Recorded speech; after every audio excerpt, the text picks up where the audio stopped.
Boa tarde a todas e a todos, bem-vindos a este webinar sobre turismo de luxo e hoje com um painel de facto de luxo. Este webinar serve para lançar a formação, para apresentar a formação em turismo de luxo que as escolas do Turismo de Portugal estão a organizar e eu precisamente por isso passo já a palavra à Ângela Martins para apresentar o curso e depois apresentarei os nossos convidados e obviamente a conversa que vamos ter entre todos. Ângela.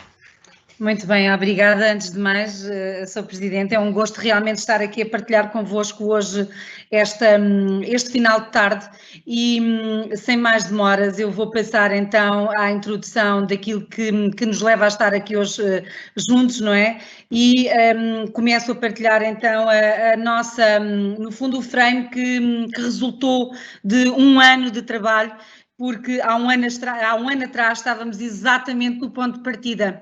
Começámos no dia 30 de março de 2020, em pleno contexto pandémico, início de confinamento, e agora num desconfinar pausado, eis que estamos aqui a traçar a primeira meta deste curso que se quer agora pioneiro, mas que venha a ter várias edições. Então, vou começar a partilhar, está bem, a minha apresentação. Já estamos então no slide inicial, onde quero dar as boas-vindas enquanto coordenadora do curso executivo em turismo de luxo.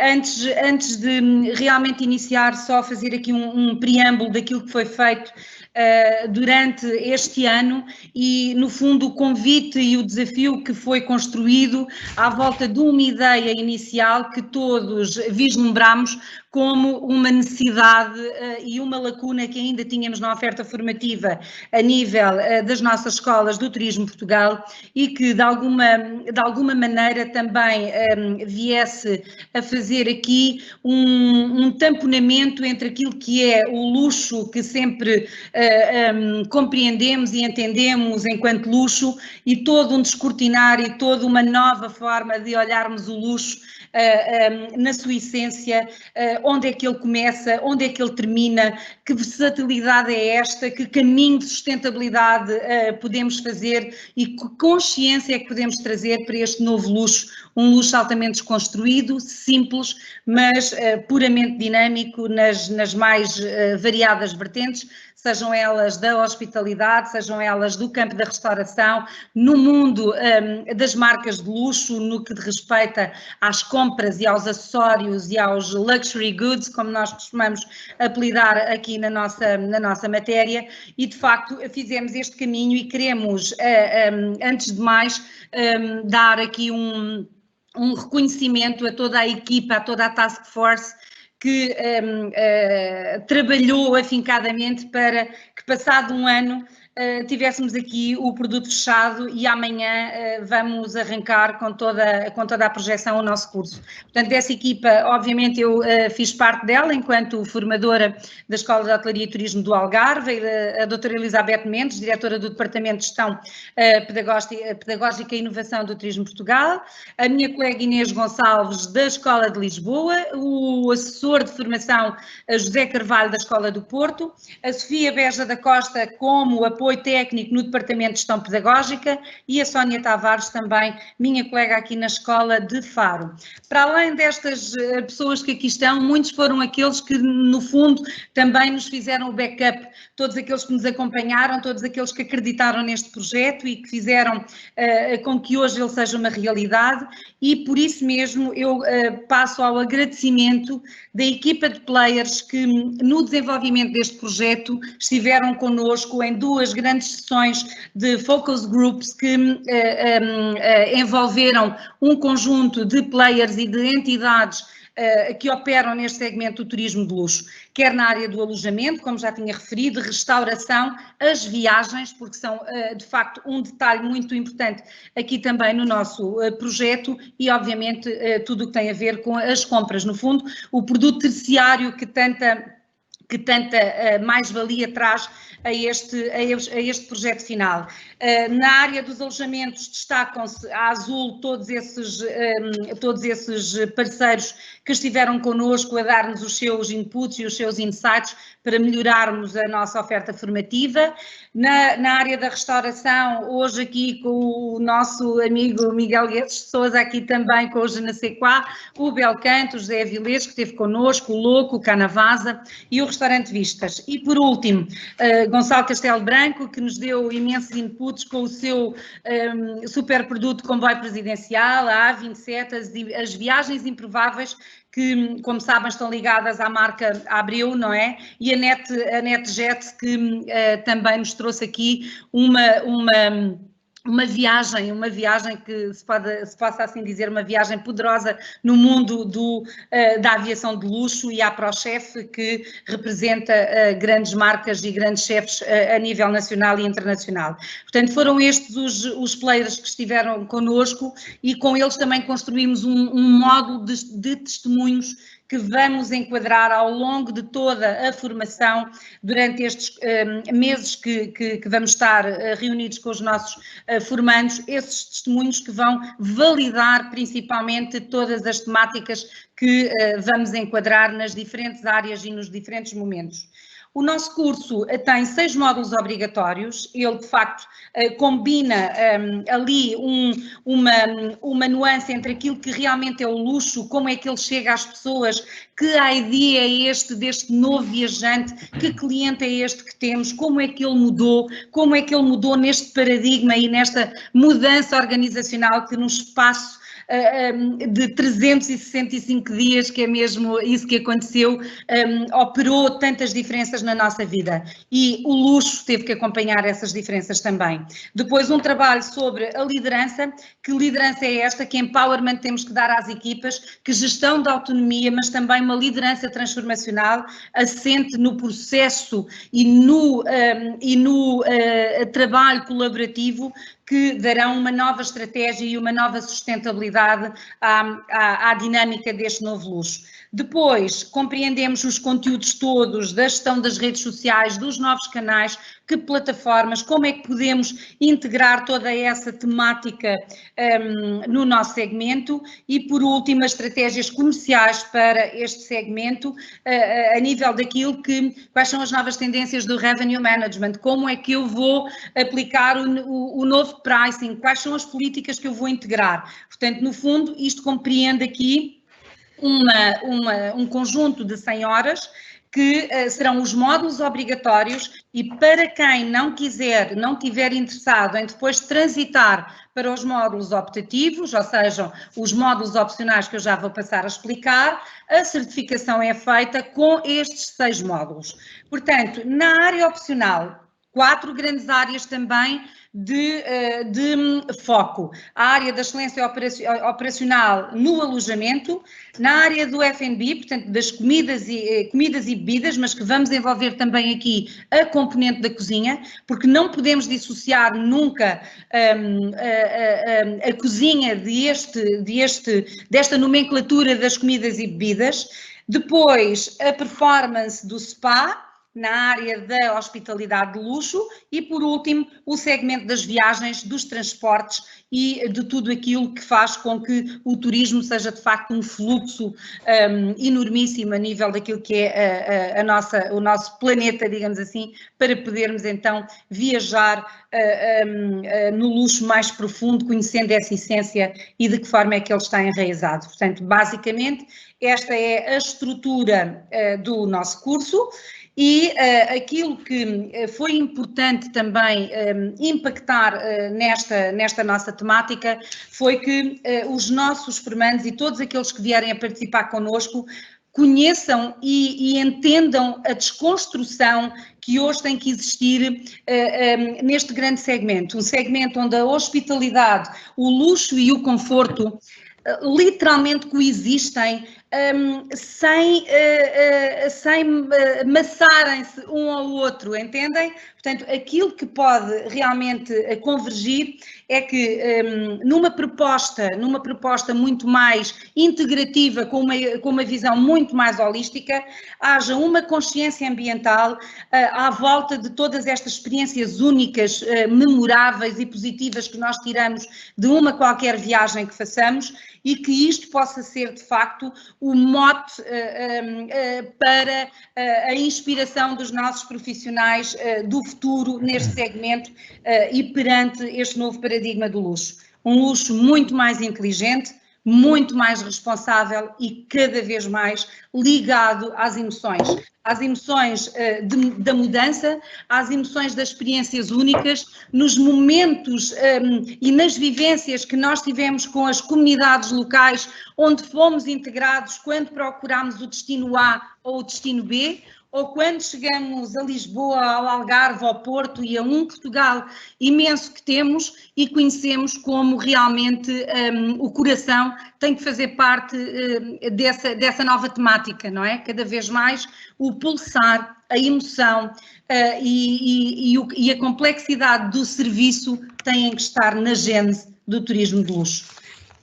Com isto quer dizer que, com esta oferta formativa, aquilo que pretendemos é não só acrescentar valor, obviamente, às pessoas que escolheram este momento para estar connosco, mas também a todas as organizações às quais elas pertencem ou que até elas queiram, de facto, ser empreendedoras e abrirem o seu novo negócio, sem perderem a sua essência, sem perderem a autenticidade e a cultura que tanto está enraizada no ADN de ser português, de ser o hospitaleiro que toda a gente sabe e conhece como o embaixador da arte de bem receber, e que naturalmente tem que aceitar estas diferenças e tem que abraçar esta mudança, porque esta mudança veio apenas despertar um mundo novo que temos em cada um de nós. Nós, agentes deste mundo moderno, onde realmente o tempo é de facto um luxo, é importante nós considerarmos que, desde a mãe natureza ao serviço mais detalhado, no melhor dos resorts ou dos hotéis no mundo, aquilo que de facto fica a sobrevalorizar é toda a entrega, todo o serviço que prestamos, a forma como as nossas equipas estão preparadas para viver e intensificar cada momento dentro dos seus negócios. Portanto, o meu convite é este, é um convite a abraçarmos aqui uma série de novos pensamentos, de sentirmos a tal saudade de um futuro que nós ainda não sabemos muito bem o que é. É um convite a construir um novo capítulo, a seguir realmente um novo rumo e ir à conquista de um mundo novo, onde nós ainda não fomos, ninguém esteve lá, ninguém conseguiu ver, mas neste momento é de facto tudo o que nós queremos fazer, é ver o que ninguém viu. Por isso, esta inserção pelo mundo mais sustentável e pela beleza do ser e do estar, em que possamos todos viver tudo aquilo que nos faz tanta falta, mas que neste momento nem sabemos como nem porquê, mas que nos faz falta, faz. E é isso que o curso executivo em turismo de luxo vai convidar-vos a que realmente o futuro comece aqui. Obrigada. Muito bem, muito obrigado, Ângela, e obrigado por se manter dentro do tempo, perfeito. Bom, vamos dar então início à nossa discussão, à nossa conversa. Nós hoje temos, isso sim, um painel de luxo, com 5 pessoas que, obviamente, nos vão dar a sua visão, mas principalmente o seu contributo para este posicionamento de Portugal, também enquanto destino de luxo. Por ordem alfabética, estritamente alfabética, temos o Gonçalo Castelo Branco, do The Presidential, o Filipe Meireles Moita, do Ritz Four Seasons, o Francisco Carvalheira, da Aeron Aviation, e também secretário-geral da Laurel, uma associação recém-criada que versa precisamente sobre o luxo, o Miguel Guedes de Sousa, do Je ne sais quoi, e, finalmente, o chefe Rui Paula, que obviamente dispensa apresentações, do DOC, DOP e da Casa de Chá da Boa Nova, que eu acho que se vai juntar a nós mais tarde, ainda não chegou, não sei se já chegou ou não, mas se assim é, bem-vindo. Bom, muito obrigado aos 5 por esta parceria e esta participação. E vamos dedicar agora, eu vou-vos dar, como já sabem, 5 minutos a cada um, para que cada um dê a sua visão sobre o que é o luxo, qual é que foi a evolução da vossa empresa ou do vosso projeto até este momento, desafios de futuro e como é que Portugal pode aproveitar também esta oportunidade agora de se posicionar neste mercado que é tão competitivo, mas que alguns acham que é tão complicado. Por isso, vou dar a palavra primeiro ao Gonçalo Castelo Branco. Gonçalo, não sei se queres que eu faça a tua apresentação, eu faço de qualquer das formas. O Gonçalo, além de ser CEO da aclamada Lohat, que desenvolveu já projetos como o The Presidential, o Chefs on Fire, The House of Hope and Dreams, trabalha há mais de 20 anos em estratégia, criatividade e empreendedorismo, fundador da Action4, da Sherry Entertainment, enfim, um currículo vastíssimo, portanto, quem quiser saber mais vai ao LinkedIn e sabe muito mais quem é o Gonçalo. Gonçalo, 5 minutos. Olha, muito obrigado em primeiro lugar pelo convite, obrigado Luís pelas tuas palavras e obrigado a todos que nos estão a ouvir e ao meu extraordinário painel que me acompanha e muitos parabéns ao Turismo Portugal e às suas escolas por o trabalho que aqui estão a iniciar, que é um trabalho fundamental e estratégico. Em 5 minutos, o que vos posso falar sobre a Lohat e sobre o trabalho que temos desenvolvido, o nosso início no turismo de luxo foi um acidente. Hoje em dia é uma história que muitas pessoas conhecem, mas eu, por acidente, ao visitar o Museu Nacional Ferroviário, a minha filha, 10 anos, eu apaixonei-me por um comboio 1890, do comboio presidencial português. Quando cheguei a casa e comentei ao jantar com as minhas filhas que era um comboio maravilhoso e que merecia estar na linha, era um autêntico expresso do Oriente português. A minha filha de 10 anos, de boca cheia, disse: por que não fazemos um restaurante? E eu disse: não se fala de boca cheia e isso é uma ótima ideia.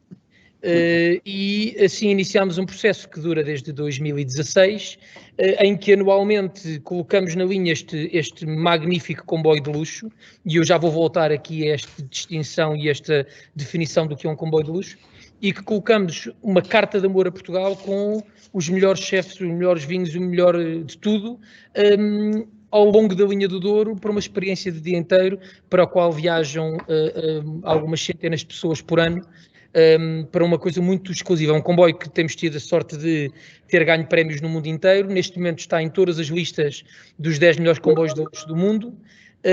E em todas elas, em muitas delas à frente do Expresso do Oriente e do Blue Train, e em todas elas é o único comboio que só viaja 16 dias por ano. Portanto, o bilhete de comboio do Presidential é literalmente o bilhete de comboio mais exclusivo do planeta Terra. E, portanto, é uma coisa que me enche naturalmente de orgulho. Tenho que evidenciar aqui algumas coisas neste projeto. Em primeiro lugar, ainda antes de falar sobre o luxo, que é um projeto muito bonito, é um projeto que vive de parcerias com várias entidades, entre elas o Museu Nacional Ferroviário, que é um museu formidável, as escolas de turismo do Turismo de Portugal, aos quais vamos buscar os melhores alunos todos os anos para participarem, estagiarem no nosso comboio. Portanto, o comboio acaba por ser uma celebração de um ecossistema do melhor que há em Portugal, de um comboio de 1890 a miúdos de 20 anos que o estão a servir, de uma história riquíssima até um produto que foi inventado por uma miúda de 10 anos. Portanto, é uma celebração de uma série de coisas. O que ele nunca foi na minha cabeça foi luxo, ou pelo menos não foi desenhado para ser luxo. E isto porque, quando eu comecei este trajeto, na minha cabeça ainda tinha um entendimento antigo do que era o luxo, que tinha a ver com, em primeiro lugar, com preço, naturalmente, mas com ostentação, com uma noção de conforto exacerbada, digamos assim, que durante muitos anos definiram aquilo que é o luxo. E o que eu fui descobrindo ao longo deste projeto e de outros projetos que, entretanto, a Lohad veio desenvolvendo, é que hoje em dia, na nossa visão do que é o luxo, tem pouco a ver com a ostentação. Obviamente, a exclusividade torna uma coisa mais luxuosa, mas eu costumo diluir aquilo que nós fazemos nós comercializamos de forma muito programática a regra dourada, tratar os outros como gostava que nos tratassem a nós. É tão simples quanto isto. A maneira como nós abordamos qualquer projeto é qual era a versão deste projeto que me deixaria a mim como cliente, pague o que pagar, e um bilhete do presidencial custa 750 euros por um almoço e um dia. Qual é a versão deste projeto que faz com que eu saia dali, venha de onde vier, de qualquer lugar do mundo, e saia dali a sentir que me deram mais do que aquilo que eu paguei, que me trataram melhor do que aquilo que eu contava ser tratado. E isto, quando estamos a falar do nível de clientes que viaja do mundo inteiro, a nossa base de clientes é 75% internacional e o ranking normalmente é Austrália, Estados Unidos, Brasil, a Ásia no geral representa uma fatia grande e, portanto, vem gente do mundo inteiro para fazer isto, que muitos deles já tiveram em comboios muito mais luxuosos que o nosso, o Expresso do Oriente, o Blue Train, muitos deles estão habituados a hotéis formidáveis como o Ritz, a experiências de classe mundial. E como é que eu num comboio de 1890 que não tem eletricidade, que não tem aquecimento, que não tem nenhum luxo, nenhum conforto do século XXI, como é que eu consigo que a pessoa saia de lá a sentir que teve uma experiência verdadeiramente luxuosa? E tem muito a ver com uma noção de tratamento. Eu costumo dizer que o nosso trabalho de preparação de cada viagem, nós temos 64 pessoas a bordo, é o do nível de um restaurante de 2 ou 3 estrelas Michelin. Todos os empregados sabem exatamente quem é que está em que lugar, que a pessoa daquele lugar já veio no ano passado e cumprimenta, mesmo que o empregado não tenha estado, bem-vindo de volta, como se o tivesse visto, sabe exatamente quem é que é vegetariano, sabe quem é que faz anos de casado, sabe quem é que enjoa se viajar de costas. E o nosso nível de preparação de cada viagem é este. Poderia contar-vos histórias engraçadas sobre este tema, mas com uma audiência tão grande não vou fazer revelações bombásticas, mas posso dizer que o nosso nível de serviço é de facto muito impressionante. Entretanto, temos outros projetos, mas esgotando os meus 5 minutos, o que eu queria dizer era, parece-me que o turismo de luxo em Portugal tem uma oportunidade formidável e tem um conjunto de ameaças difíceis. É uma oportunidade formidável porque Portugal tem o tamanho perfeito para o público de mercado de luxo. Pequeno, autêntico e precisa desesperadamente de pessoas que fiquem mais dias em Portugal, que gastem mais dinheiro em Portugal e que sejam menos. Nós não precisamos de 1000 pessoas, nós precisamos de 10 pessoas que gastem tanto como 1000. Porque Portugal não tem espaço nem tamanho para receber dezenas e dezenas de milhares de pessoas, ou tem espaço e tamanho, e tem o feito como em sítios como Lisboa e no Porto, mas, por exemplo, o Douro não tem espaço para receber milhares de pessoas. E, portanto, tem que ter uma oferta que é, por definição, de luxo. É uma oportunidade formidável. Portugal tem muito para oferecer ao mercado de luxo. Por outro lado, tem algumas ameaças. Eu vou enumerar 2 principais. A primeira é a ideia de que produtos de luxo, por serem de luxo, não precisam de apoio. É um vírus que contamina a maior parte das interações que eu tenho tido nos últimos anos. A ideia de quem precisa de apoio são os produtos pequeninos e coitadinhos. Um comboio de luxo que cobra 750 euros para almoçar, por definição, deve estar a nadar em dinheiro. Isto é um erro dramático. A curva de viabilidade de um projeto de luxo é mais longa do que um projeto sem ser de luxo, não mais curta. E, portanto, precisa, para existir, e no momento de lançamento, precisa de mais apoio e não de menos apoio. A segunda grande ameaça é um problema cultural. O grande John Lewis, que morreu ano passado, grande figura dos direitos civis americanos, um dia disse-me que o pecado capital, todos os países têm um pecado capital, e o pecado capital dos Estados Unidos era o racismo. E perguntou-me em Portugal qual é que é o pecado capital, qual é que é a coisa que está no vosso DNA. E eu disse-lhes a hesitar, sem dúvida, a inveja. E contei-lhe a história do caranguejo português, dos 2 pescadores que dizem, cuidado que não tapaste o balde com os caranguejos. E ele diz, não, isto é caranguejo português. Assim que um chega cá acima, os outros puxam-no para baixo. Portugal tem um problema com o dinheiro e com o mérito enorme. E toda a gente que está nesta chamada sabe que é verdade.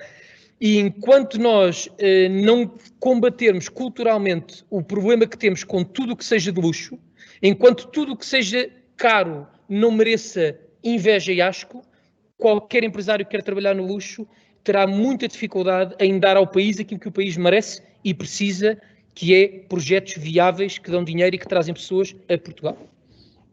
Muito bem. Muito obrigado, Gonçalo. Já voltamos a falar. Eu passo agora a palavra ao Filipe Meireles Moita. O Filipe é Managing Director Advisor da SODIM, SGPS, desde 2015. A SODIM, para quem... Só de interromper, é que não sou, eu sou assessor do Managing Director. Pronto. Então, passaram umas notas mal, mas a sociedade está certa. Tá. Isso É o Hotel Ritz S.A., sim. Do Ritz Four Seasons em Lisboa. Portanto, segue de perto as operações do Ritz Four Seasons e eu passava-lhe desde já a palavra. Filipe. Obrigado, Luís, e ao Turismo Portugal pela iniciativa e pelo convite. E aproveito para cumprimentar todos os participantes. O que já vão em 469, o que é significativo. Ao contrário do que dizia o Gonçalo, pelo que percebi no projeto inicial dele, o Ritz foi de facto pensado e desenhado para ser um hotel de luxo, logo de raiz. Obviamente que os conceitos de luxo, que foi aquilo que também nos desafiaram para falarmos um bocadinho da nossa visão, têm vindo a mudar e a ser atualizados, assim como os mercados. E os interesses e as necessidades dos mercados e dos clientes vão surgindo e vão sendo adaptados às novas realidades. O mercado de luxo é um nicho e procura qualidade, exclusividade, experiências diferenciadoras e também, como dizia o Gonçalo, mais do que ostentação. Hoje em dia não é isto que este mercado procura e manifesta. É um mercado muito exigente, gosta de produtos e serviços científicos, como estava a dizer, exclusivos, mas também flexíveis. E, portanto, o luxo hoje tem que ser flexível. Todos nós vendemos o serviço, todos, para nós é importante, não há dúvida nenhuma, mas cada um tem os seus padrões. Agora, o tempo, o contacto pessoal, a interação, a autenticidade e, neste momento, também fruto deste distanciamento físico que temos vivido e a que temos sido obrigados, o espaço físico é também cada vez mais importante. Agora, o luxo também é cada vez menos material. Importam as relações pessoais, as experiências de bem-estar, que mexam com os nossos sentidos. Agora, o mundo está, de facto, muito ocidentalizado e tudo tem os seus standards. E encontrar a autenticidade nos produtos é fundamental. É frustrante para um turista encontrar no local de destino as mesmas coisas que tem em casa. Portanto, as coisas de facto têm que ser diferentes, autênticas e locais. Também o turismo e o turismo de luxo, apesar de ser um nicho, está cada vez mais democratizado. E antigamente este status estava mais bem definido, ou se tinha ou não se tinha. E, portanto, há cada vez mais clientes com um grau de exigência muito elevado e os hotéis e os mercados têm que estar preparados para tudo. As pequenas coisas fazem, de facto, diferença e são essas coisas que muitas vezes, como há bocadinho dizia, as coisas têm que ter um sentido, as coisas muitas vezes pequenas tocam no coração e ficam na cabeça, um bocadinho como o amor e como a confiança. Este turista gosta, de facto, de privacidade e muitas vezes procura satisfação em coisas simples. Não é preciso ser um hotel palace, pode acampar num sítio único, exclusivo e ter essa experiência também.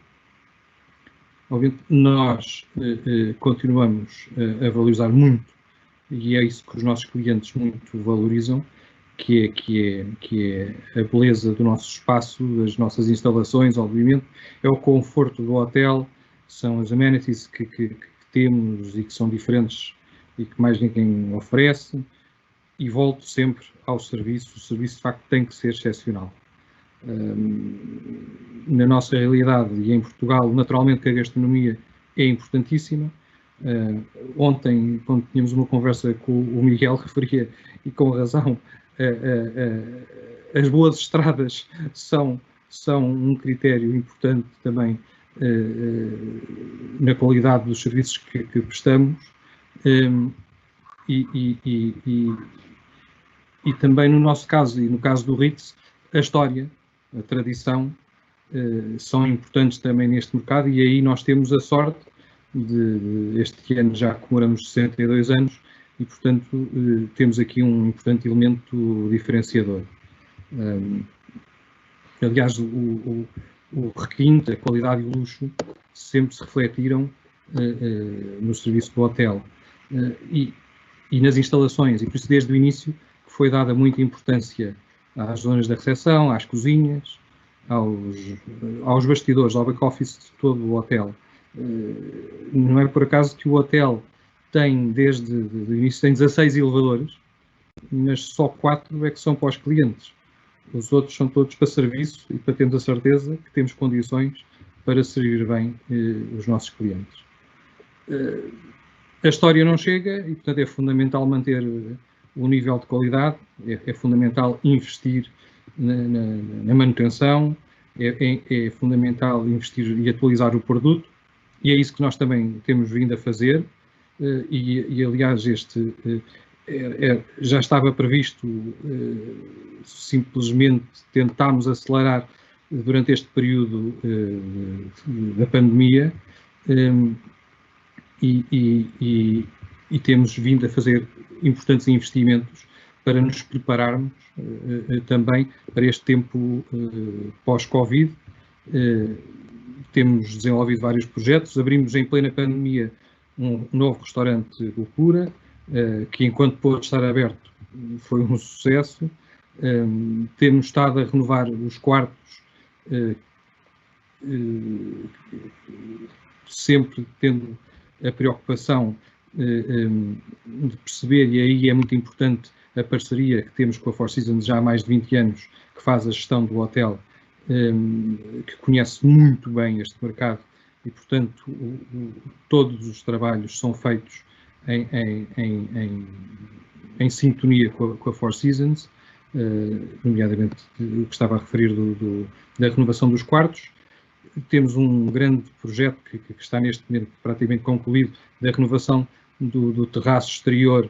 Mais uma vez, infelizmente, acabamos por ter razão, porque esta pandemia e, mais uma vez, a questão da necessidade de distanciamento e do ar livre acabou por bater certo. Todo o terraço exterior do hotel tem vindo a ser renovado. Fizemos uma nova piscina exterior, um novo restaurante-bar de apoio à piscina. Toda a zona também do terraço exterior foi adaptada para receber grandes eventos e podemos sentar lá facilmente 500, 600 pessoas, acabando estas restrições que temos vivido, e, portanto, tudo isto nos permite encarar também o futuro com alguma confiança, porque nos preparamos e portanto, é só começarem a abrir os mercados e nós, aliás, neste momento, só a simples possibilidade de viajar já é um luxo, não é? Portanto, é tudo um bocado relativo. Também um bocadinho, e para terminar, porque também já o Miguel já está a mexer nos óculos. Também pegando no que dizia há bocadinho a professora Ângela Martins acerca da hospitalidade. Há uma passagem que eu acho muito bonita de uma carta aos Hebreus, que diz para nunca nos esquecermos da hospitalidade, porque graças a ela, alguns sem o saberem, hospedaram anjos. E, portanto, estamos à espera deles. Muito bem. Muito obrigado, Filipe. Vamos então continuar. Eu vou dar a palavra ao Miguel Guedes de Sousa, que é fundador e CEO do G7A, mas que tem, obviamente, uma carreira longa em cadeias internacionais, como a Aman Resorts e também no fundo desse campo. Miguel. Obrigado a todos. Acho este curso fundamental, essencial, para nós podermos desenvolver o turismo de luxo em Portugal. Eu sou uma pessoa que sou um português que acredito muito no meu país e acho que o aspecto diferenciador do turismo de luxo traz tantas mais-valias ao nosso país que de facto têm que ser compreendidas. E como o Gonçalo falou muito bem, não é compreendido as mais-valias do turismo de luxo. E quando a gente fala de luxo, parece que é uma palavra que as pessoas acham quase que é um palavrão. Eu digo a muita gente que nós somos uma empresa de luxo sem qualquer complexo. E é isso que nós fazemos, é isso que sabemos fazer. A nossa empresa, a Amri Luxury, é uma empresa que é uma junção de duas pessoas, minha, com a minha experiência toda que eu tenho hoteleira e de restauração, e a minha mulher, que a sua grande paixão é a moda. Portanto, nós decidimos, eu penso sempre que eu quero algo relevante, não só para a minha empresa, mas também para o meu país. Eu apercebi-me que este nicho, neste do luxo, tenho aqui uma vertente importantíssima e com volume, que tem que se desenvolver, que já há procura, e portanto este é um produto que tem que se desenvolver, e nós temos que compreender qual é que é o mapeamento, qual é que é o desenvolvimento deste turismo de luxo, para nós conseguirmos conquistar esses mercados. E como o Gonçalo dizia, esses mercados são extraordinários, porque são mercados com grande elevado poder de compra, portanto só trazem benefícios, trazem menos sujidade, trazem menos problemas às autarquias e etc. E trazem mais sustentabilidade não só às pessoas que vivem em centros históricos, mas nós temos que defender a autenticidade. Portanto, a nossa empresa é uma empresa completamente focada no serviço. Nós dizemos sempre que nós é os pés. E os pés é o produto, a experiência e o serviço. E, portanto, esse é o nosso foco. E o nosso foco é esse que é o nosso grande luxo. E, portanto, nós sempre pensamos que tornamos um produto de longo prazo. Os nossos investimentos é sempre pensar em longo prazo. E, portanto, que nós queremos fazer coisas incríveis, onde os clientes ganham uma fidelização muito importante e que acreditem no nosso produto. E, portanto, isso traz satisfação. Portanto, o luxo é prazer. Nós projetamos não para impressionar, mas para encantar. Como eu dizia sempre, nós projetamos não para impor, mas para envolver. Nós não projetamos para intimidar, mas para inspirar. E, portanto, o luxo não é replicável. Portanto, o luxo é um momento que tem que ser experienciado. E ainda hoje eu estava a explicar que o luxo é nós levarmos a fasquia da experiência. E, portanto, nós temos que olhar para Portugal com uma edição limitada. O nosso país é um país pequeno. É um país que não tem infraestruturas para receber, tem que ter algum turismo de massa, porque tem que ter todos os tipos de turismo. Mas este nicho de mercado de luxo tem aqui um papel fundamental. Fundamental para a nossa economia, fundamental para o turismo no seu todo, e, portanto, nós temos que ter produto. Temos que ter produto, temos que ter experiência e temos que ter serviço. E esses pés, é este curso até devia se chamar PES, este curso é fundamental para poder desenvolver pessoas que compreendem portanto, esta exigência. Porque o que é que isto traz? Isto traz pessoas com mais exigência. E essas pessoas com mais exigência que é levar a fasquia. Portanto, eles andam à procura de um produto e de um serviço personalizado.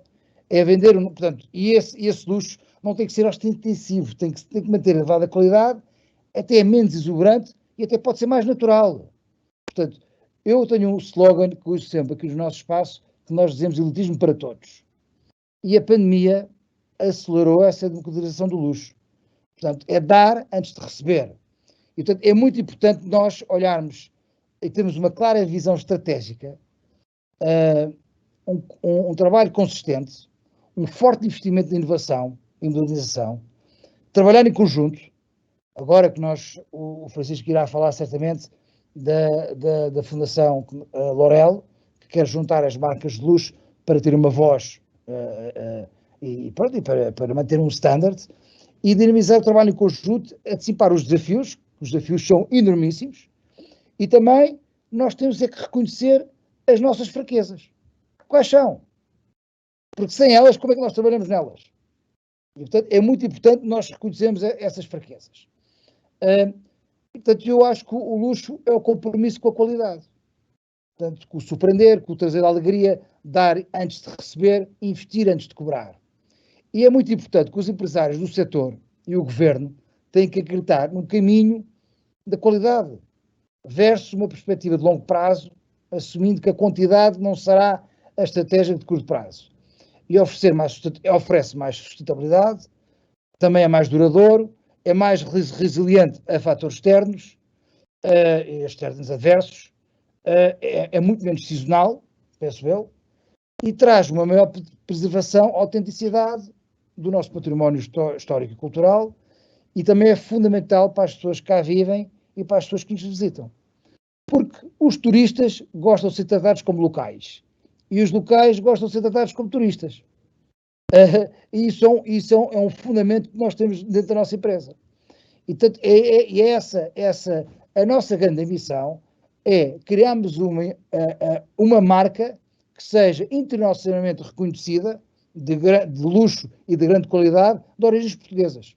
Portanto, é essa a nossa missão, e é para isso que nós trabalhamos em todos os investimentos que nós estamos agora a realizar, e portanto é esse percurso que eu preciso de ajuda, portanto preciso de gente como vocês, que estão aqui a ouvir, que pretendem tirar este curso, que pretendem ter esta especialização, para nós continuarmos, inovarmos e melhorarmos o nosso país neste nicho tão importante para desenvolvermos qualidade em Portugal.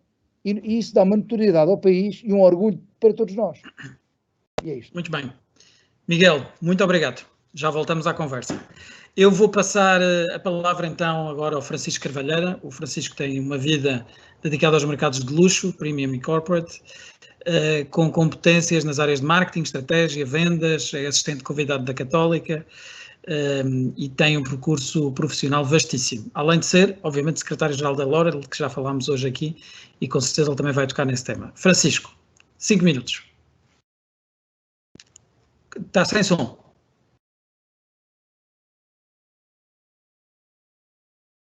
Já está agora, com som. Agora sim.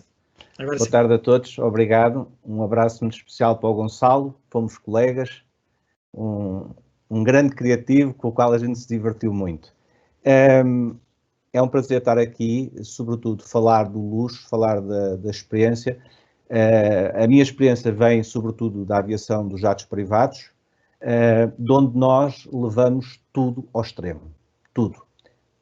Eu muitas vezes nas aulas, a primeira pergunta que faço aos alunos é: porquê é que temos que tratar tão bem os nossos clientes nos segmentos de luxo? A maioria deles dá respostas fantásticas, mas até hoje só 2 é que acertaram. É muito simples, é que nos segmentos de luxo nós temos muito poucos clientes, não há muitos clientes. O número é sempre muito reduzido. E, adicionando este fator, eles conhecem-se e falam entre eles. Pronto. Este é um dos pressupostos que são muito importantes para quem trabalha no luxo. É perceber que não pode dar-se ao luxo de perder clientes. Muitas vezes perguntam-me, então e como é que se faz uma marca de luxo? E eu digo, olha, as marcas de luxo fazem-se todas têm 2 ingredientes que são a base do seu DNA, é o tempo e a capacidade de investimento. O tempo, porque eu não posso fazer agora uma empresa e dizer que sou de luxo, não. O luxo é uma coisa que vem por reconhecimento. E a capacidade de investimento, porque nós temos que fazer as coisas muito bem feitas. Temos que sempre trabalhar no caminho da excelência. E isso é muito importante, embora haja diferenças no luxo de um produto e no luxo de um serviço, têm características diferentes, mas no seu somatório vão todas dar ao mesmo sítio, que é o trabalhar a excelência ao segundo, todos os dias, todas as semanas, todos os meses, uma vida inteira. Só assim é que se consegue esse reconhecimento. E isso é muito importante. Eu penso que Portugal tem feito um grande trabalho nesse sentido. Penso que é preciso, e com este curso, no meu entender, é dado um passo muito grande em assumir que podemos ter luxo, que temos que falar de luxo, não haver vergonha de o falar, que é uma coisa que ainda se nota um bocado em Portugal. Penso que há um desafio enorme na área do luxo em todos os sentidos. Eu falo com os meus clientes que chegam a Portugal e vão para as suas casas ou para os seus hotéis, a área dos serviços. As pessoas que trabalham um verdadeiro luxo precisam de serviços de qualidade, precisam de compromisso. Estas pessoas não têm um problema de pagar. É sempre uma coisa que eu digo às pessoas. Estas pessoas pagam, mas exigem. E isso é uma coisa que eu penso que é preciso incutir nas pessoas. Porque senão, porque nós confundimos simpatia com profissionalismo. O cliente pode ser simpático, mas se não lhe fizer o serviço bem feito, ele vai ficar desagradado. Nós não podemos nivelar por baixo. Esse é um dos problemas que nós temos, mas que eu acredito que estamos a melhorar. Um dos fatores pelo qual a L'Oréal existe e foi constituída é exatamente nós darmos corpo ao fantástico savoir-faire que existe em Portugal. Nós temos projetos, temos marcas, temos produtos, temos serviços fantásticos em Portugal, feitos por portugueses ou feitos em Portugal por estrangeiros. E, no entanto, o que é preciso fazer é criarmos aqui um grupo, que é esse o objetivo principal da L'Oréal, que é criar um conjunto e criar força perante as instituições europeias, perante as instituições portuguesas, para que, no seu conjunto, começamos a ter espaço para exigir, para termos uma estratégia, para exigirmos segmentação, para, por exemplo, criarmos condições com o Instituto de Turismo de Portugal, com as universidades, com o que seja, para darmos formação. Porque todos juntos começamos a perceber as debilidades de cada um, podemos criar programas para isso, não só no turismo, mas como noutras áreas. Esse é o grande objetivo da L'Oréal. O nosso objetivo não é, digamos, estar aqui a criar marcas, uma marca nacional, estar aqui a vir com o nacionalismo, não. É intervir diretamente no sentido de que a nossa ação no conjunto dos seus associados contribua muito positivamente para a economia nacional.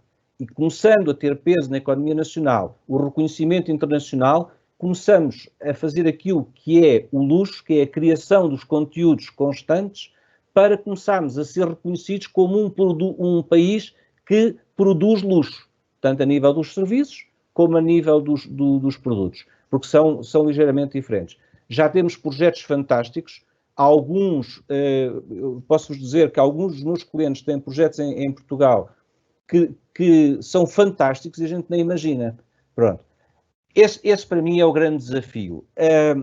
Eu costumo dizer uma coisa, porque a minha família é uma das herdeiras do Abate de Priscos, não está aqui o chefe Paula, senão eu posso fazer a imitação do Abate de Priscos, mas se não for com os ovos de capoeira, não é um Abate de Priscos e não sai. Portanto, há uma ligeira diferença entre eu fazer uma coisa bem feita, que pode ter qualidade, mas não é luxo. O luxo tem características muito próprias e isso é preciso perceber. Uma delas é a exclusividade. E, portanto, a pessoa paga para ter essa exclusividade. Eu gostaria, não se pode fazer, imagino que nós tínhamos feito este webinar em janeiro do ano passado. Seria interessantíssimo ver o que a gente tinha dito sobre as necessidades, o que é que as pessoas procuram. Eu acho que a pandemia veio mais do que nunca mexer no que é o exclusivo. E mais do que nunca as pessoas pagam para ter essa exclusividade. Porquê? Porque toda a gente sabe que a pandemia, para as pessoas que sabem o que é, portanto, Maslow, tocou no mais essencial que foi a nossa sobrevivência. E, portanto, quando nos tocam na nossa sobrevivência, as pessoas não hesitam em procurar arranjar formas. A hotelaria tem um grande desafio, no meu entender, em conseguir gerir isto. Ainda vamos ter este efeito da pandemia, pelo menos 2 anos. Eu posso falar no meu negócio da aviação privada, alguns dos clientes, normalmente, quando têm um avião disponível, não estão a utilizar, autorizavam-nos a que a gente vendesse o avião para terceiros, e neste momento, para perceberem, nós temos clientes nossos que não autorizam, porque fizeram desinfecções ao avião e não querem estranhos lá dentro, e mesmo que lhes paguem, não querem. Portanto, isto foi a grande mudança. Depois há outro fator, que eu penso que quem está nos hotéis sabe, é que há diferentes níveis de luxo. Eu costumo dizer, eu posso comprar uma mala de 10.000 euros, é um luxo, mas um serviço meu, uma semana, eu tenho agora um cliente que gastou quase 500.000 euros numa viagem de uma semana na Páscoa com a família. Pronto. Portanto, nós estamos em diferentes segmentos e são diferentes pessoas, diferentes targets. E é isto que é preciso perceber. Este é uma das coisas que são importantes, é percebermos que nível de luxo é que queremos. Depois temos outro desafio, que é os targets do luxo. Um cliente francês que já está muito habituado ao luxo e convive com o luxo há muitos anos e não tem problema nenhum, um cliente suíço, um cliente inglês, vê o consumo do luxo de uma forma diferente que vê um cliente chinês, ou um cliente da Tailândia, ou um cliente russo, ou mesmo um cliente americano. Portanto, este desafio hoje, que já foi aqui referido, de termos vários consumidores diferentes de luxo é muito importante. E eu penso que isso é uma coisa que nós em Portugal... Eu falo por mim, muitas vezes uma coisa que eu não gosto de ouvir é quando dizemos que Portugal é pequeno. Nós não somos pequenos. Não temos que ter essa mentalidade. Nós somos o que somos. Então, e a Holanda, a Bélgica, a Suíça e todos esses países. São países mais pequenos do que nós. Eu acho que a grandeza está na cabeça das pessoas. E, portanto, eu digo muitas vezes isto. Sermos simpáticos não chega. O Miguel sabe isso. Eu posso ser simpático, mas se eu não fizer o serviço bem feito, no Ritz, no Gensaquá, as pessoas não voltam, porque sabem que pagaram acima da média para terem um serviço acima da média exclusivo. Isso é que é o luxo. E, portanto, não nos basta sermos, um nacional porreirismo junto ao facilitismo. Pronto. E temos que deixar de nivelar pelo preço. É uma coisa que nós nivelamos sempre muito pelo preço. E isso é um desafio aos empresários, a quem tem, que... E eu digo sempre isto, as empresas são as suas pessoas. Não, acabou. As empresas são o reflexo das equipas que têm. E eu, para ter um produto de excelência, de qualidade, que é um dos grandes pilares que nós na L'Oréal vamos trabalhar, é fazer com que as pessoas fiquem nos sítios. Porquê? Porque demora tempo a adquirir o conhecimento. O Miguel sabe, o Filipe sabe o tempo que demoram a formar um colaborador vosso até estar. Ora, se não o soubermos reter, ele vai-se embora. E vai-se embora, não só nós temos uma perda de conhecimento, como vamos dar esse conhecimento a outros. Ora, isto é um desafio muito grande, é reter as pessoas boas. Porquê? Porque quando eu vou a um sítio de luxo, e gosto do serviço, eu conheço o Luís, o Manel, o Francisco, eu gosto de ser servido. É o detalhe. E isso é uma das coisas que nós vamos precisar. Como não vi tirar os óculos, não, já tirei 2 vezes, mas é que ainda por cima, quando eu tiro, não consigo ligar aqui outra vez ou coisa, portanto, mas, obrigado, Francisco. É só isso, portanto, o que eu quero dizer é que nós temos muito boas perspectivas, eu acredito nisso, estamos no bom caminho, nós na L'Oréal vamos querer fazer esse trabalho, infelizmente a pandemia atrasou-nos um bocadinho, mas neste momento já estamos a arrancar. Muito obrigado, Francisco. Bom, falamos aqui de um conjunto de coisas e de conceitos, a questão da exclusividade, de que o luxo já não é ostentação, o luxo ser exclusividade, mas também flexibilidade, de ter muito a ver com produto, experiência, mas obviamente serviço, não ser replicável, de ser necessário ou ser preciso elevar a fasquia da experiência e que Portugal deve ser uma edição limitada, gostei dessa frase, Miguel, que o luxo vem por reconhecimento e tem características próprias, e algo que o Francisco disse agora, que obviamente tem que haver, e eu acredito também tenha sido o Filipe que disse isto, que é necessária esta flexibilidade, ou seja, esta adaptação a quem está do outro lado e à expectativa daquilo que quer receber. Vou voltar ao Gonçalo, com o seu The Presidential. Gonçalo, tu achas que esta pandemia, esta situação que nós vivemos este último ano, trouxe alterações, ou vai trazer alterações a este conceito de luxo, de exclusividade, ou vamos voltar ao mesmo que tínhamos antes? Eu acho que o que eu tenho sentido nos nossos projetos é que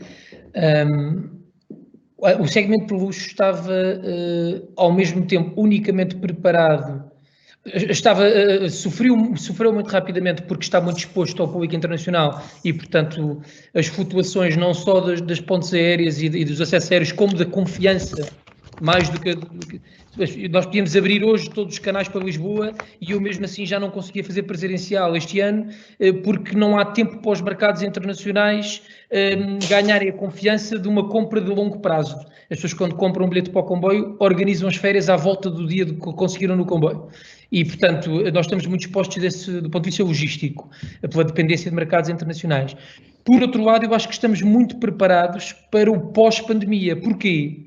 um restaurante do Miguel, de fine dining, o Cura do Filipe, que é também um restaurante formidável, o Comboio Presidencial ou o Chefs on Fire, são experiências que apostam em menos gente com mais qualidade.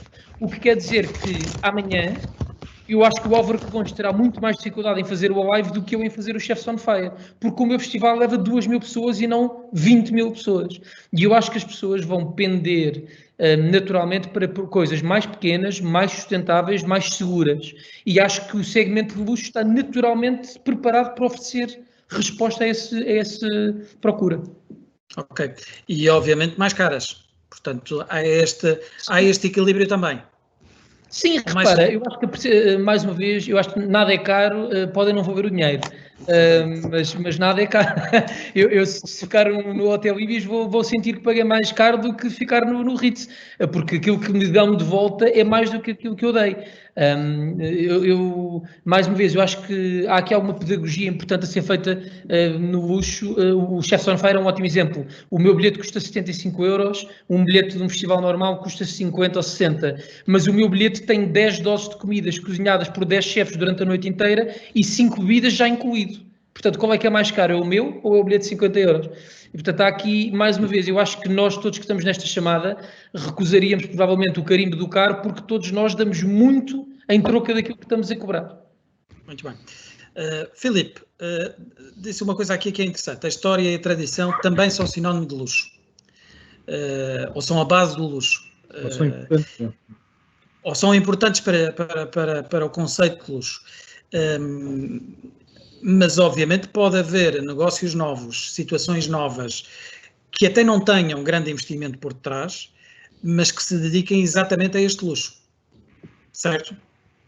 Isto faz sentido ou é mesmo preciso? Porque quando nós pensamos em luxo, pensamos em grandes investimentos, em grandes ideias, em grandes fundos financiadores. É possível ter uma pequena empresa que se dedique ao segmento de luxo. O Four Seasons, imagino, trabalha com uma miríade de pequenas empresas que se dedicam a este segmento e que têm um foco muito claro a nível de serviço e dos segmentos que querem atingir. Isto é assim?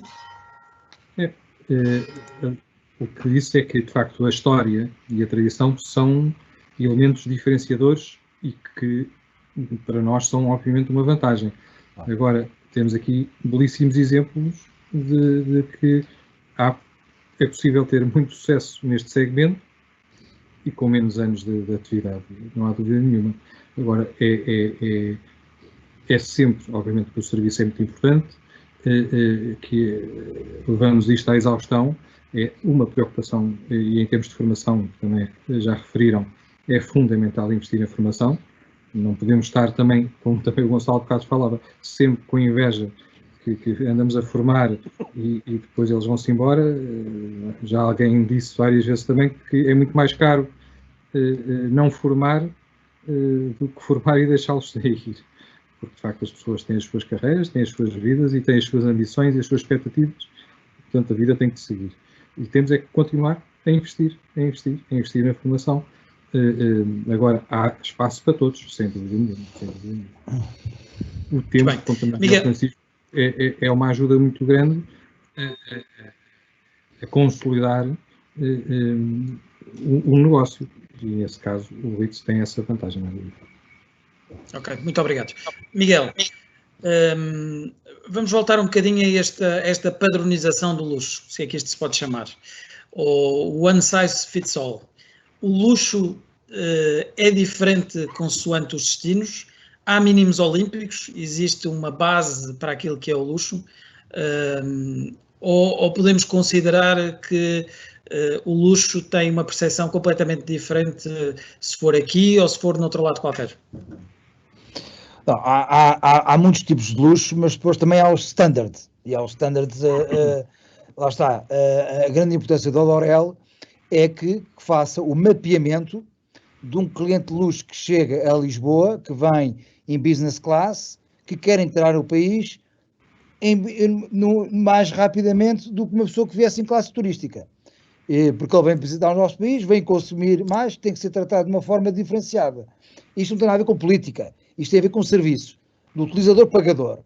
E, portanto, esta abrangência, este mapeamento deste tipo de cliente tem que ser feito. para nós compreendermos as mais-valias deste tipo de cliente e o que é que eles trazem de valor acrescentado ao país.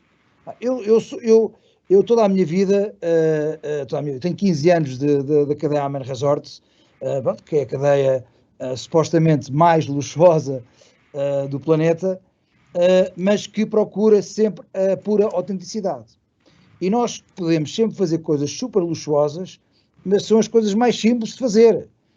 Desde ir, estou a fazer em Marrakech, quando fui diretor-geral do Amangena, a experiência que tinha mais sucesso era ir de carro até ao Atlas, pôr-se em cima de um burro, andar durante 1h30 a subir a montanha, chegar a uma vila do meio do nada onde não há, os telemóveis não funciona nada, e estar numa casa com burros por baixo, tem que subir as escadas, e tem uma senhora a cozinhar num forno a lenha uma tagine de um frango, frango caseiro. O que é que nós fazíamos? Com uma vista deslumbrante, nós só montávamos os copos, Riedel, com um grande vinho, mas a cozinha era 100% autêntica. Isso, as pessoas pagavam qualquer preço. Em Portugal, nós podemos ter isso aos barrotes. Nós temos tudo em Portugal para fazer isso.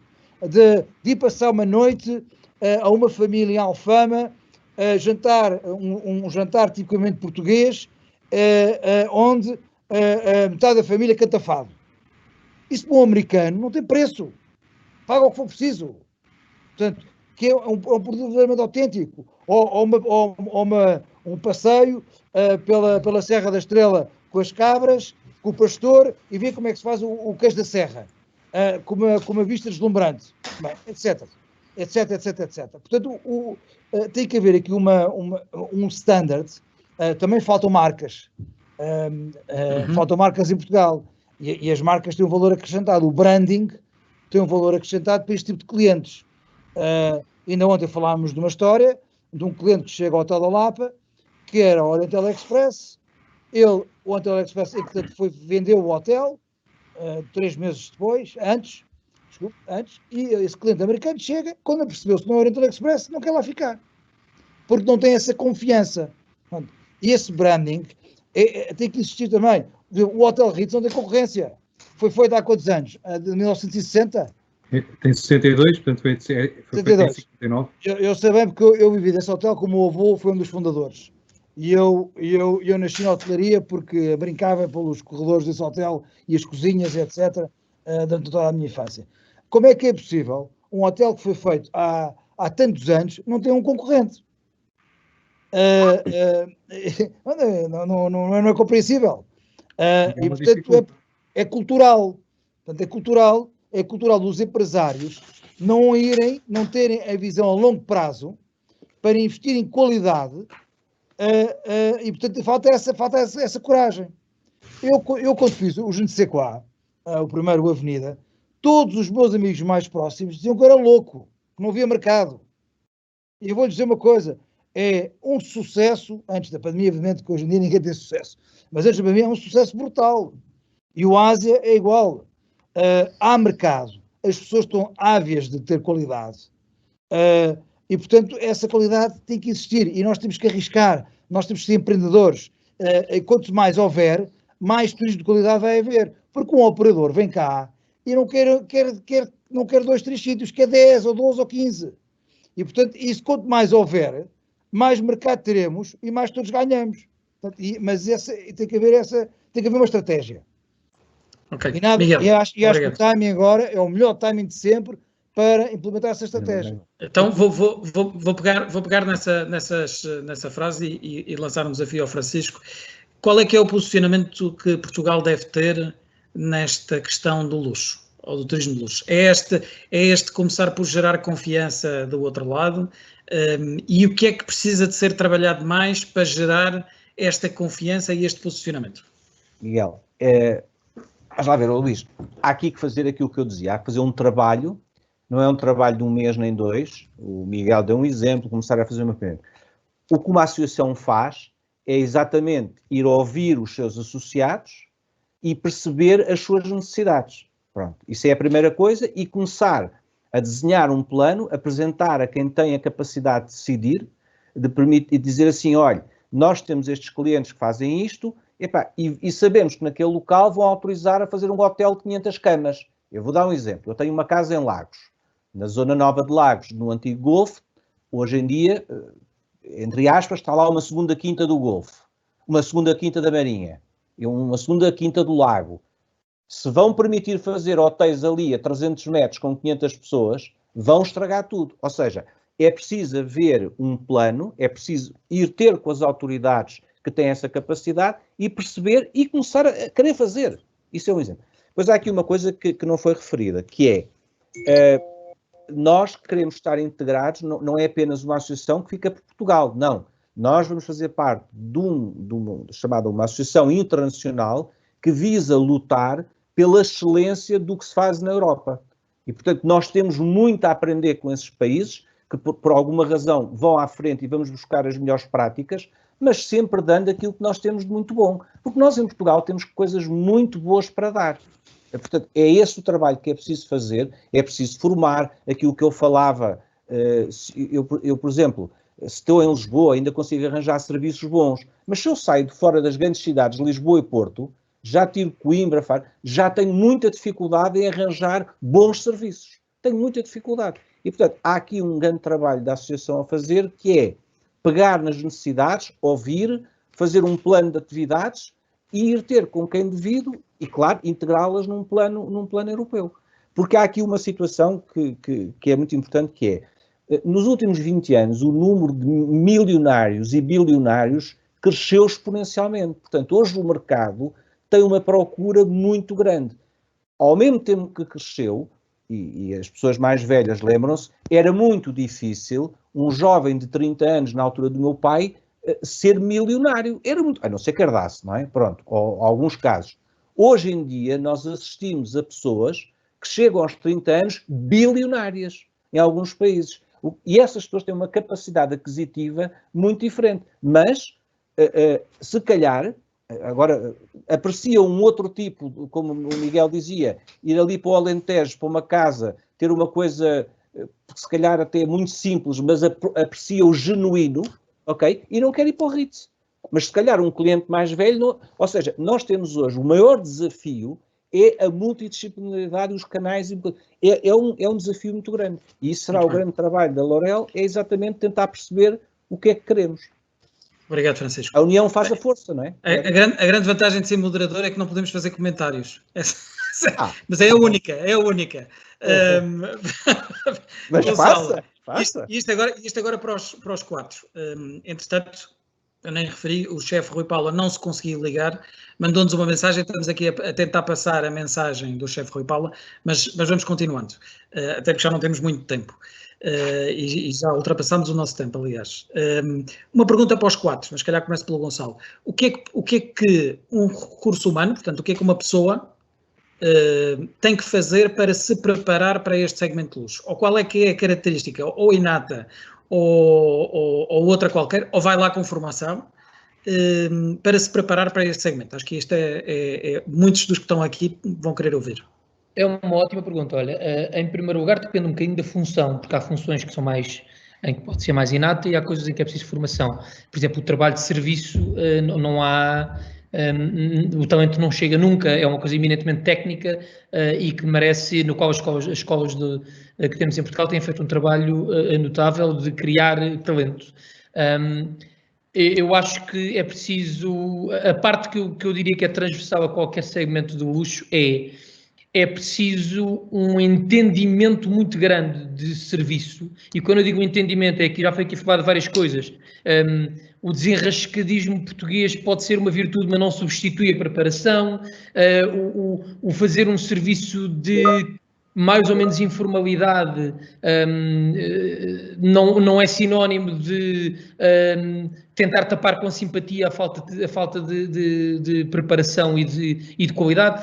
E, portanto, é entender o cliente, entender as várias idiosincrasias. Se este curso conseguir, em primeiro lugar, passar às pessoas o que é um cliente de luxo, o que é que uma pessoa que me ensinou muito sobre luxo dizia-me, o meu cliente paga-me 5 mil euros pelo meu quarto de hotel, mas se eu lhe cobro 30 euros por uma garrafa de água, ele fica pior que estragado. E é verdade, o cliente não se importa de pagar muito por uma coisa boa, mas a ideia de que um cliente de luxo tem dinheiro para esbanjar e não tem critério é a maior mentira que há. Tem muito mais critério, se calhar, do que aquilo que as pessoas imaginam. Mas eu diria que a coisa principal é, nós temos um grande desafio de profissionalização. Mas não é só no turismo de luxo, nem sequer é só no turismo. Nós temos um desafio enorme de profissionalização porque estamos muito apegados a esta ideia do português desenrascado. E, de facto, um português é bom em qualquer lugar do mundo, e esta é a minha experiência em diversas áreas. Mas isso não quer dizer que haja substituto para rigor, para processo, para entender o que é que o cliente procura e para entender aquilo que nós oferecemos, o que é que está no core da experiência. A minha experiência é diferente da do Miguel, é diferente da do Filipe, é diferente da do Francisco. Apesar de serem todas de luxo, mas aquilo que está no core daquilo que nós estamos a oferecer, a razão de nós existirmos e aquilo que nos guia é diferente, e é preciso um entendimento do que isso é e de como é que se comunica isso a um cliente, como é que se conta essa história. E depois é preciso trabalhar. É uma área de batalha. Há poucas áreas tão duras. Eu sei que toda a gente existe na sua área, mas eu acho que há poucas áreas tão duras como esta em que temos que estar tão atentos e tão rigorosos. É uma maratona. E pouco reconhecida. É uma maratona. Vamos, então, mas passamos ao Miguel para já. Miguel, comentários, e só mais uma coisa. O que é preciso, ou como é que um colaborador do Je ne sais quoi identifica a diferente expectativa de diferentes clientes? Isto treina-se também? Treina-se pelos movimentos, da... A primeira coisa é a paixão de servir. Eu sou um apaixonado de servir pessoas. Nunca tive vergonha de servir, tenho paixão por servir e continuo a servir e continuo a ir aos meus restaurantes e sou preciso levando pratos.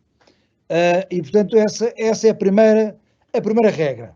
És apaixonado por esta aventura, por este segmento, tens verdadeiramente paixão, então se tiveres, há sempre aquela técnica do 51 e o 49, que é o 51 de atitude e o 49 da técnica, mas para mim é 80% atitude e 20% técnica. Se tiveres a atitude certa, na minha empresa terás lugar sempre, porque eu vou-te dar todos os instrumentos para aprenderes rápido. E vais aprender sobre serviço, sobre moda, sobre hospitalidade e podes escolher onde queres trabalhar. Mas tens de ter a atitude que é pessoas comuns de fazerem trabalhos extraordinários. E é esse foco e é esse reto que nós temos dentro da nossa empresa. E eu sou um motivador porque eu sou um sortudo. Eu amo o que faço, eu nunca trabalhei na vida. Porque para mim é um hobby, a minha vida é um hobby. E portanto eu percebo que seja um pouco difícil para as pessoas que trabalham comigo, porque pronto, nós trabalhamos todos os dias nesta empresa e existe uma enorme paixão, porque também trabalhamos com produto sexy, não é? A restauração, a moda, agora a hospitality, tudo em conjunto torna um produto muito, muito atrativo e o que nós estamos aqui a construir é escola. É escola de pessoas para eu poder alavancar novos projetos. Porque sem escola eu não consigo levantar novos projetos. Eu tenho que recriar outros Miguéis Guedes de Sousas da vida que possam continuar este projeto. Porque a nossa ambição é universal, não é nacional. E para termos essa ambição, tenho que recriar pessoas, tenho que recriar grupos de trabalho e, portanto, desde a implementação de CRM, conhecer a data, conhecer os nossos clientes, ter informação à hora tempada, personalizada, ir ao mais detalhe e continuamos a falhar, mas temos que corrigir os nossos erros, todos os dias melhorando. Uma coisa que só para acabar, uma coisa que a hotelaria tem, e a restauração e no mundo onde vivemos, é que o sucesso nunca acaba e nunca começa. Porque todos os dias começam do zero. E portanto uma pessoa não pode dizer, hoje sou muito bom, mas se não estiveres lá amanhã e não tiveres cuidado com os pormenores todos, deixas de ser bom de um dia para o outro. E portanto é esta a nossa vida, tem que ser pura dedicação e devoção. Muito bem, obrigado, Miguel.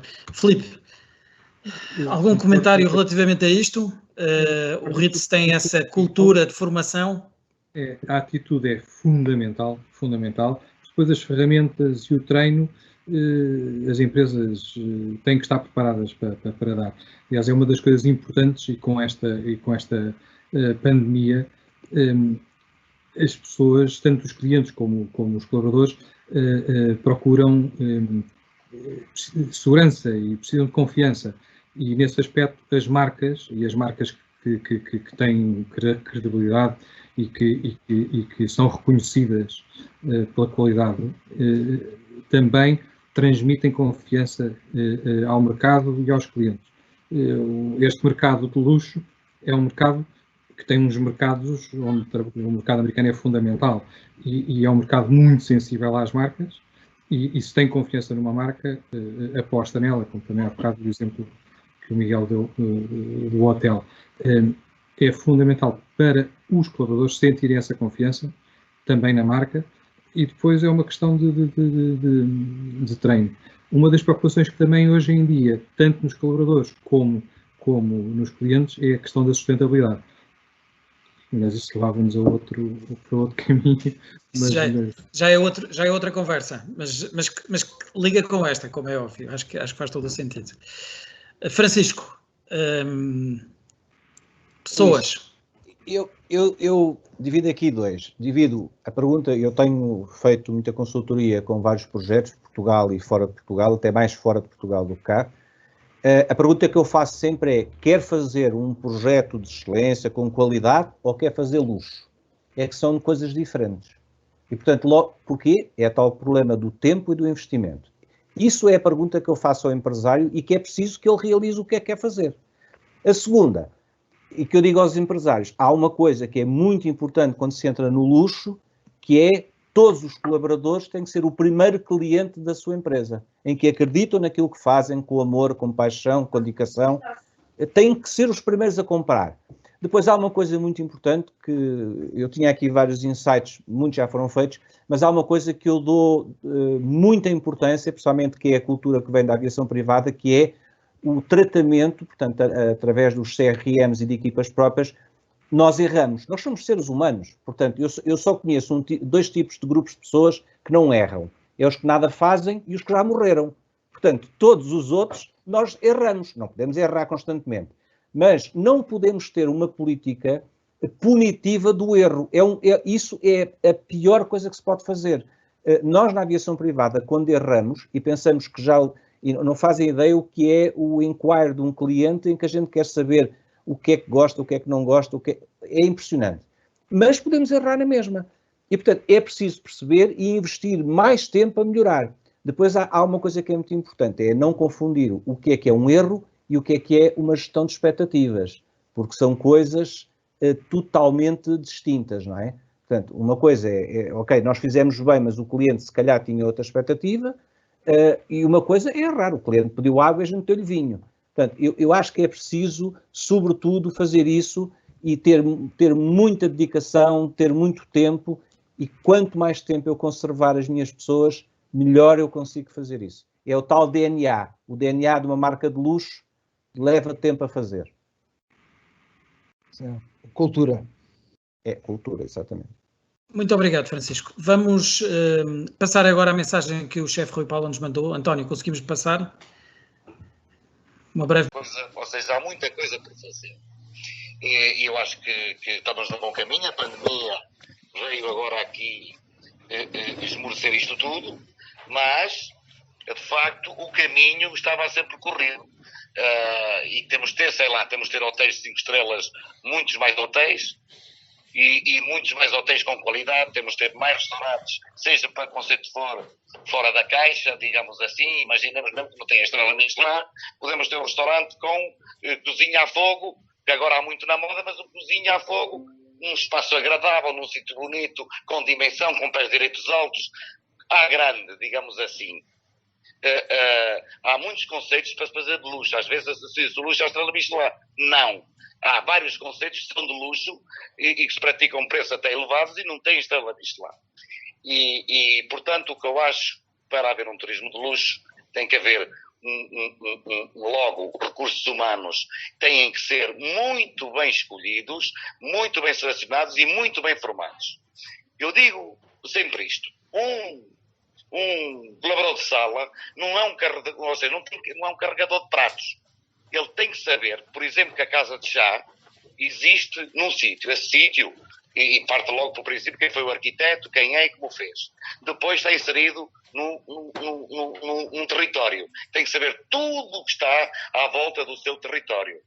Ou seja, os monumentos cá para visitar, história, etc. Tem que saber tudo, sítios para ir. Um bom funcionário de sala é isso que tem que fazer, além de fazer o serviço adequado do próprio restaurante. Como sommelier, tem que ser um sommelier que saiba de vinhos e, principalmente, que saiba todas as regiões de Portugal. E depois, se houver as do mundo, ótimo. Mas nós temos que vender as nossas referências, até porque uma das coisas que estão mal feitas lá fora é os vinhos portugueses não estarem nos restaurantes de luxo. Portanto, nós temos que vender os nossos vinhos como vinhos esplêndidos e de luxo. Isto é logo também outra premissa. E depois, ter uma boa comida, com memória, com gosto, tudo bem. Mas, de facto, a experiência de luxo gastronómica, digamos assim, é um conjunto de várias coisas.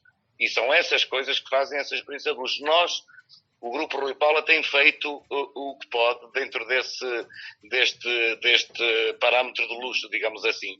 Tem evoluído, procura fazer sempre melhor, procura proporcionar experiências boas, mas sei que ainda podemos fazer melhor.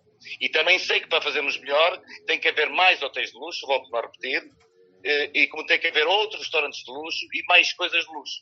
O luxo é uma experiência que seja inolvidável, ou seja, tem que ser inolvidável, a pessoa tem que se lembrar onde esteve, onde dormiu, onde comeu, e tem que vir de propósito esses sítios, porque as pessoas depois sabem quais são os sítios ou os países que têm muita coisa de luxo, e há clientes para isso, que é o que Portugal falta conquistar, é que são precisamente essas pessoas que passam os Alpes e que vêm todas para cá, e para isso tem que ter restaurantes e hotéis de luxo e etc. É mais ou menos isto. Uma última mensagem a todos os que nos estão a ouvir. Como é que querem seguir carreira nesta área, ou que querem apostar neste tipo de negócio ou neste segmento? Brevíssima mensagem. Gonçalo.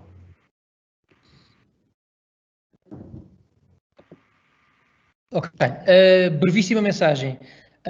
Olha, obrigado a eles por quererem aprender esta área. Obrigado ao Turismo Portugal por lhe dedicar um curso tão importante e tão temporal. Estava na altura deste reconhecimento e de começarmos a formar pessoas para esta área em particular. E a mensagem que eu tinha para todos os que nos estão a ouvir que têm interesse nisto é, mais do que eu, que sou um pobre pateta, sigam as pessoas que aqui estão neste painel, vejam os percursos delas, vejam entrevistas, aprendam com as pessoas que em Portugal fazem isto bem, porque há muita gente em Portugal a fazer isto bem feito, e vão a estes sítios, vão aos não sei quá, não andem nos aviões de Francisco porque não podem pagar, eu também não, mas vão aos não sei quá, vão a receber um cafezinho, e olhem à vossa volta e vejam os detalhes e as pequenas coisas e como é que se cria uma cultura de luxo, e ajudem-nos a recuperar esta palavra, tirá-la do caro e disto e daquilo e trazê-lo para o que é um produto da qualidade que Portugal pode ter, merece ter e precisa de ter rapidamente. Ok, obrigado, Gonçalo. Francisco, agora vamos para o Francisco. Eu diria a quem quer vir para aqui que acredite no projeto para onde vai, faça-o com paixão todos os dias, lute para ser melhor cada dia, e aí a formação é muito importante, e quando tenha capacidade para investir, seja através da empresa ou do próprio, que invista na sua formação, porque o mundo muda muito depressa hoje em dia. Muito bem, obrigado. Filipe. Obrigado ao Instituto. Eu um bocadinho invistam de facto na formação, mas leiam, olhem para o mundo, não estejam sempre a olhar para o telemóvel ou para os computadores, e vivam. Olhem para as pessoas, olhem nos olhos das pessoas quando culturalmente isso for mais aceitável, porque há sítios onde não é, mas e nunca se esqueçam que a perspectiva dos clientes deve ser a nossa realidade. Não é necessariamente a verdade, mas deve ser a nossa realidade. Muito bem. Muito obrigado, Filipe. Miguel. tens que ser curioso, e a curiosidade faz a vontade de conheceres mais, e nunca estás contente e estás sempre à procura do próximo.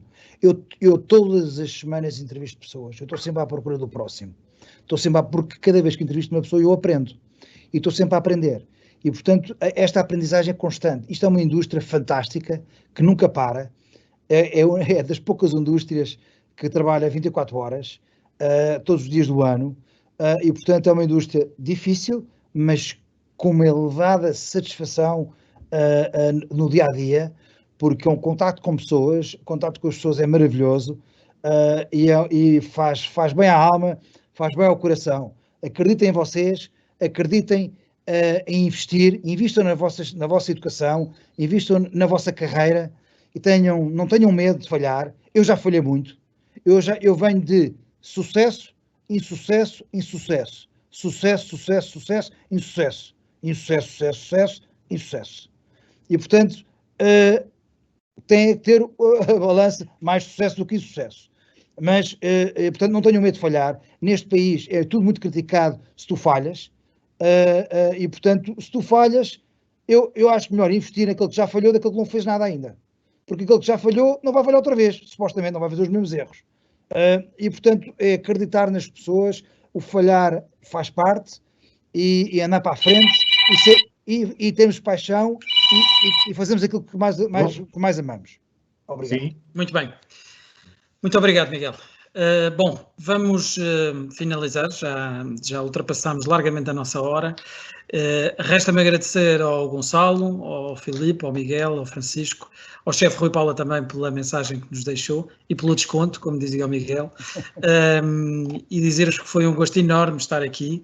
Agradecer à Ângela pela organização, pela coordenação do curso. Eu vi aqui uma mensagem que perguntava se havia mais edições do curso ou haveria mais edições do curso. Nós temos uma máxima no Turismo Portugal: os cursos só acabam quando deixar de haver interessados. Enquanto houver pessoas que se queiram inscrever, estes cursos continuam, aperfeiçoam-se e vão sendo dados até acabar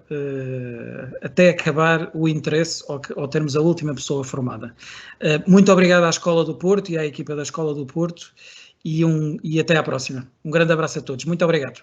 Muito obrigada, foi um gosto enorme. Obrigada. Deus, boa tarde. Obrigado. Obrigado a todos. Obrigado. Boa tarde a todos e obrigado. Um abraço, obrigado.